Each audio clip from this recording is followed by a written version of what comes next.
Book 101 Review. Book 101 is all about the books that I read for the last 40 years. And today I have my special guest. He is a fellow podcaster, and the title of their podcast, Creepy Coffees. No other than Mr. Eddie RavenScar. Hello, how are you today? I'm fabulous, Mr. Eddie. And can you please introduce more about yourself? Well, my name is Eddie RavenScar, and my wife and I have a small, little, humble podcast called Creepy Coffees with Eddie and Dawn RavenScar. What we do is we're coffee lovers and we're paranormal lovers, so we combine the two to go do some ghost hunting around the world and taste some fine coffees around the world and kind of report on it. Mr. Eddie Ravenstar. Thank you so much for sharing your knowledge and wisdom to the world. What Thank you. inspired the fusion of coffee culture and paranormal activities as Creepy Coffee's podcast theme? Well, there's a huge connection because every coffee house we go to or get a cup of coffee, if you mention the word ghosts or paranormal, the people behind the counters just jump over the counters to talk to you, and they've got tons of stories, and that's what's led us on our way to find things that really aren't so popular. We're up here in Flagstaff, Arizona, right now, and we went on a walking tour just because we were bored one day, and we stopped to get some coffee on the way home. And lo and behold, we had a spirit that followed us home too. And it's just, they just work together, coffee and paranoid, or excuse me, paranormal. It's just something that works together, and we're having a lot of fun doing it, and everybody seems to be enjoying it. Totally works together, Mr. Eddie. Absolutely. People love it. Beyond ghosts, what defines these curses in your research? Recurring nightmares or malfunction appliances or an unexplained cold brews at 3 a.m. Well, for me, I usually hear a lot of the noises, and I have recurring nightmares anyway. I guess that's just who I am and why I enjoy doing what I'm doing. But I've never really felt cold spots. Everybody around me has. I hear things, and out of the corner of my eye, I'll see like something like a shadow move real fast. And then when I'll go to turn and look at it, it's not there. And just little things like that for me. Now Dawn, my wife, on the other hand, they come out of the woodwork for her. They just love aggravating her, and they'll touch her shoulder and she'll freak out, and she kind of makes things a lot more fun because she's more upset about it, where I'm just like, well, it is what it is, but it's she is more hypersensitive to all that, where she can sense something where I don't. I just say, okay, you told me this was haunted, let's go. And I go and I do, I use the REM pod and the EMF meter and the little divining rods, and to see Yes. what happens. For her, she just feels it and hears it constantly. Well, indeed, I think you have a third eye, Mr. Eddie, because you can see them. And Simon says, I see dead people. Well, I can say that, yeah, I think Dawn has the third eye more than I do, just simply because she's more open to it, and she doesn't want things to happen to her. And that's why all the entities that we deal with go right after her, and they talk to her and they touch her and they push her, and she sees things because she doesn't want to. Me, I'm waiting for something, it's like, come on, show me Hit something, me. yeah, exactly, throw something. And I see it every now and then, but not as much as her. We went to Milwaukee, what was it, 2 weeks ago, to Shaker's Cigar Bar, which was once owned by Al Capone, and that place was so haunted. It was crazy because of the prohibition years and all the murders and all the death that happened. And every time I would go to try to interact with a ghost or an entity or whatever, everything was quiet and would shut down. The minute she would stand up, everything went crazy. Everybody wanted to talk to her, everybody wanted to work with her. So it makes it kind of fun. Indeed, lots of fun for sure. Do certain haunted hotels have a signature smells or any kind of haunted house or whatever? Is they have a Um, signature smells? some do and some don't. There's a lot of places that I've stayed.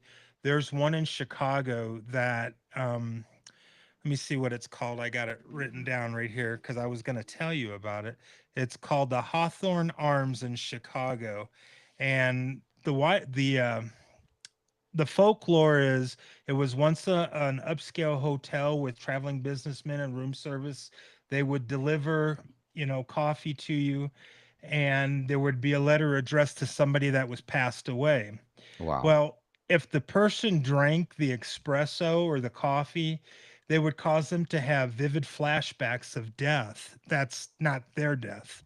And I can honestly say, when I was staying there, this was several years ago, I had stayed there before I was even doing any of this, but I was interested in ghost hunting and paranormal. And that was one of the reasons we stayed there. When I walked into the room, I did have that aroma of walking into like a coffee roaster where where they grind the beans and everything. And that night I didn't have coffee, but I did have dreams about other people dying. So coincidence, I don't know, but after all that happened, I did the research and that's where I found, the folklore on it.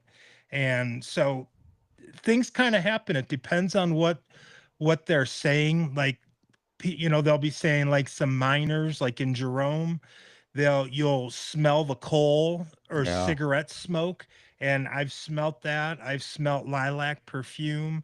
Matter of fact, when we were in Milwaukee and we walked through one of the brothels, I smelled the lilac perfume from one of the madams who supposedly haunts the place.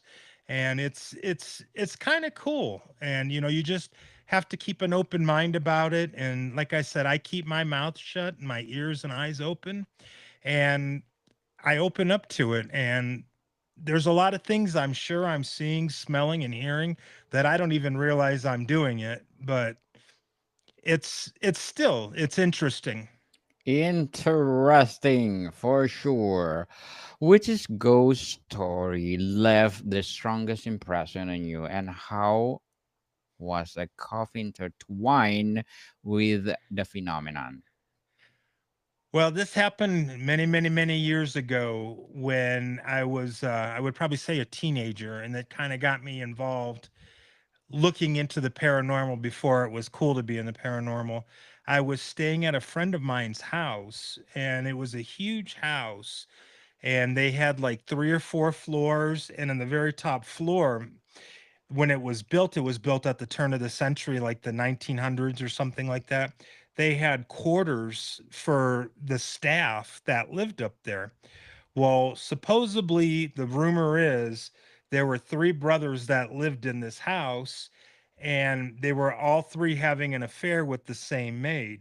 Wow. Well, one of the days I guess they found out about it, and one of the brothers went up and killed the maid that was up in her quarters in the upstairs. And that's where we always hung out because his parents would hang out downstairs. So the story goes on to say that after he killed the maid, he went down and did the same thing to his two brothers in the downstairs living room, and then went outside to the barn and hung himself because he couldn't just didn't want to deal with things anymore. Yes. So after hearing that, I was like, yeah, sure, okay, whatever. I was still a non-believer. And one day we were in band practice up in the attic, and we started hearing rapping and beating on the walls. And I like, what is that? And he's like, well, come here, I'll show you. And he pointed down the stairs, and I looked, and from the top of the stairs in the attic down, you could see into where the maid's room was. And Mm. I swear, as God is my witness, I seen a figure, a shadow figure, move across the room, and the curtains moved. And I was like, no, that can't be. So I went down, and the windows were shut. There was no way that there was no breeze or no nothing that was happening. So I was kind of freaking out a little bit, and my friend was just laughing at me because it was something he deals with all the time. He says, "Just wait tonight, look out the window and look in the barn." And I'm like, "Well, what the hell am I going to see in the barn? You know, especially at night." He Yes. goes, "Just wait." So I think it was like about 1 or 2 o'clock in the morning where we were watching TV, and he says, "Eddie, go look in the barn." And I'm like, "Okay, whatever." So I opened up the curtain, and I looked out the window, and there's an old barn that was there with the front doors open, and Mm. there's right behind it there's a street light that came down. The way the street light hit that barn, it looked like there was a rope hanging and Yeah. swinging back and forth with a body on it. Yes. And after that is when I started to get really interested in it. And it was good, but it was also bad in a way because then every time I would stay over there, I would stay awake all night looking for ghosts, you know. So I never got really much of anything done, but that left a huge impression on me, and it made me believe, you know. Yes. I have a goosebump of what you are talking about, Mr. Eddie. Well, if you see a shadow or something Just think. behind me, just let me know, okay? I will. What disturbing historical event, or as you shared, murder scandal of fire uncovered on old records best explain any place that you've been through, except for the one you told us? Um, I've been to where in Milwaukee, the Jeffrey Dahmer, where his apartment was, and we did the walk when we went to well, the reason why we went to Shaker's Bar and Grill there was because that was Jeffrey Dahmer's hangout, Yes. and I didn't know it. And if you go on our website under places we visit and events, there's pictures of us at Shakers and on the ghost hunt. And there's actually a picture of the chair of Jeffrey Dahmer used to sit in at the bar. So it was really kind of neat that, we went, and I'm not trying to glorify it at all because there's nothing positive about it. Yes. you know, I had nothing but respect for the families and everything. But from my standpoint, where I seen it, it was absolutely amazing to see the criminology and the mind behind, how they caught him and what they did to get that, and everything that they seen and saw. It just blows your mind. There's so many things along with that. There was one in Cleveland that we're actually getting ready to do a podcast on it right now, called the Torso Killer of Cleveland. And this happened right about the time the Black Dahlia did in Hollywood as well. And the guy, who they still never found him, which is why it's taken me so long to get the podcast out, because I'm still doing a lot of research on it. But in one of the museums back in Ohio, in Cleveland, which is where I'm originally from. Yay, go Browns! That they did a face of death. The police back then did, because these bodies were so butchered up and so bad that they couldn't identify them. So like 2 weeks after they found one of these bodies, butchered up and decapitated and everything, they did a death face, which was made out of like rubber cement, and they put it on display, hoping that with this festival coming up, that it would be identified with the tattoos that the gentleman had. And unfortunately, with all the thousands of people that went by, he was not identified. So he's still known as the Tattoo Man. And if you listen to the podcast, if I can get it done tonight, I'm going to post it. If not, it'll be tomorrow. But there'll be plenty of speaking about the Tattoo Man, who was from Cleveland, and unfortunately. And I've seen the actual flesh mask and everything, and it's kind of creepy. Yeah. It really is, to think that that was the decapitated head, and that's what it looked like. So, but stuff like that, it kind of sits for a while. I'm more into the macabre thing than Dawn is. She's just, it's just like, oh, that's gross. But me, I'm interested in the criminology behind it and the psychology into what would take somebody to do that. Like I've been reading about Jeffrey Dahmer as well, since we've gone there.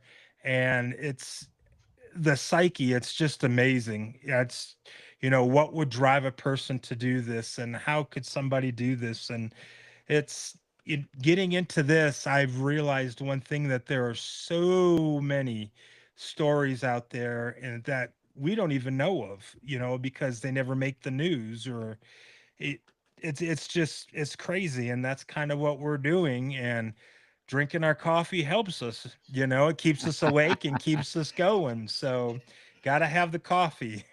Speaking of coffee, Mr. Adi, did you find evidence that making coffee or its aroma activated paranormal activity?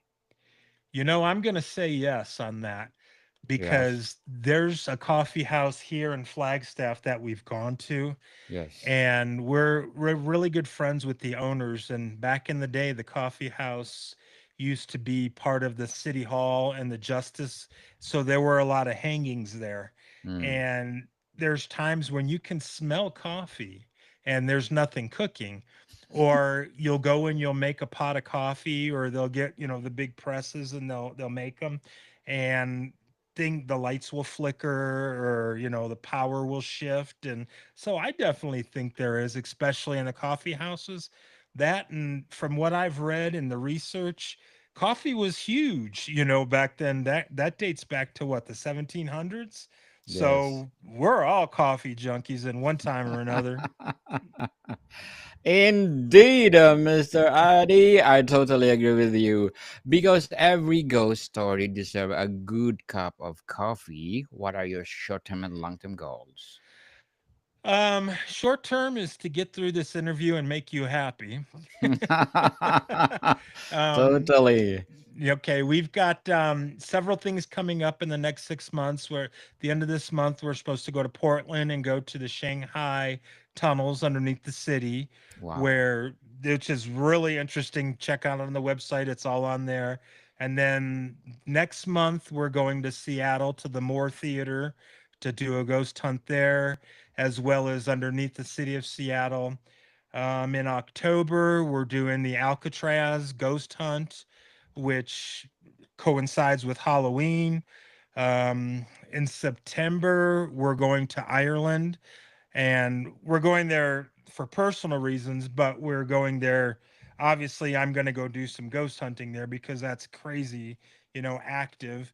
And then December, we're going to Paris, France, and I'm so excited for that because of the catacombs and everything. And Yes. we're going to do the Christmas thing and be romantic and everything. But the day before and the day after, I'm going to be in the catacombs.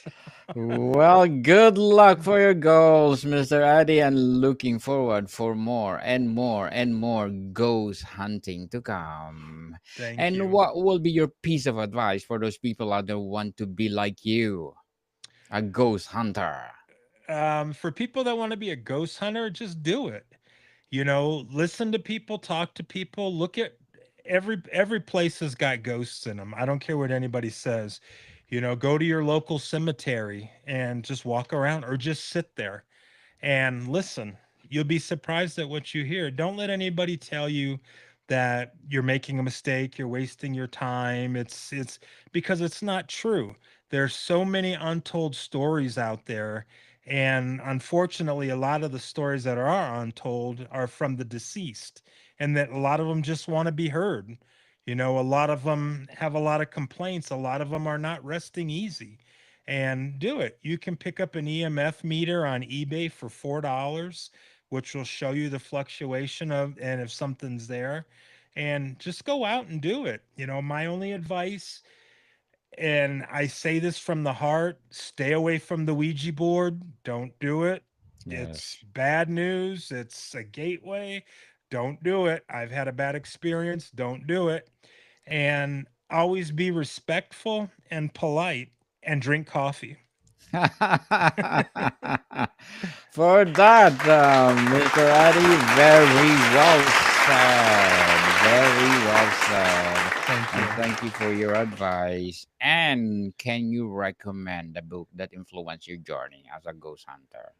Absolutely. Actually, I have two books I can recommend. The first book, I read this when I was in like third grade, and it Wow. kind of got me started. And this is the actual book, and I've read it a million times. It's called Doctor Doom Superstar by T. Ernesto Betancourt.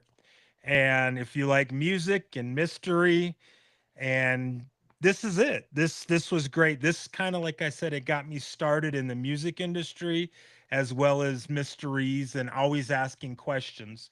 There's that one, and then I just started reading The Haunting of Room 904 by Erica T. Worthy, which is, it starts off kind of like everything else, but it's really picking up, and I'm really kind of excited to see where it's going to take us. Thank you for your recommendation, Mr. Eddie, and for your experience. Can you tell Sure. us why are historic buildings or lodgings such as important hotspots for paranormal activity? From my experience and from everybody I've talked to, it's mainly because that's where things have happened. There's a lot of energy there, a lot of good energy and a lot of bad energy.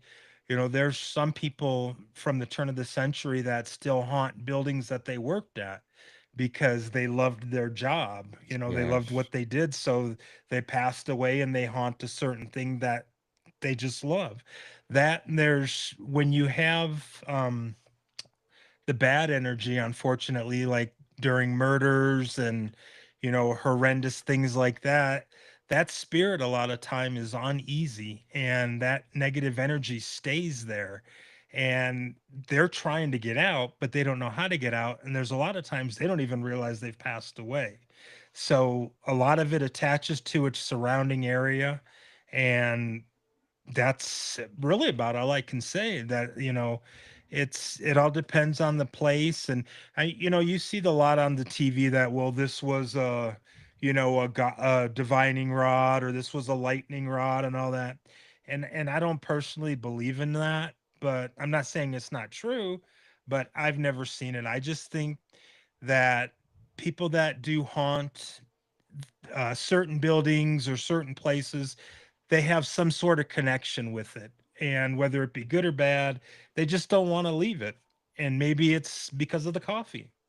Yay! For sure! A nice segue, Mr. Eddie. Indeed, because of the coffee. Before we wrap up our discussion for today, Mr. Eddie, I'm inviting you to please do listen to my other podcast. People, my other podcast, because my abstract essay is already in fifth season, abstract poetry in second season, and of course, my book 101 review in fifth season, comedy 101 in second season, and Food 101 in its fifth season as well. Geography 101 in fourth season, and my baby podcast, Law 101 and Mental Health 101. Love Letters in third season, Movie 101 Review and Music 101 in fourth season, and Science 101 and Sex 101 in its first season. Please listen to them wherever you listen your podcast. Mr. Eddie, what is the number one lesson about humanity or mortality or listeners should take from these haunted places and their eternal guests? Well, the only thing I can honestly say was it, life is precious, and the time we have here, and it's so cliche and so corny, but the time we have here is very limited and very short compared to whatever's coming after. So live every day and live every moment as if you're not going to see another one. And, you know, enjoy what you're doing. If you want to do something, even if people say it's crazy or dumb, do it anyway, you know, Yes. because in the at the end, just make yourself happy and drink a good cup of coffee. Indeed, creepy coffee people. Very well said, Mr. Eddie. And thank you so much again for sharing your knowledge and wisdom to the world. So, can you please invite our listeners to support your podcast, Creepy Coffees? Yes, absolutely. Please come and check us out. You can check our website out at creepycoffees.com. We're on Instagram, Facebook at Creepy Coffees, and our podcast is available everywhere podcasts are made. Keep an eye out for Haunted Magazine, issue number 47. We're going to be featured in that over in England. And follow along.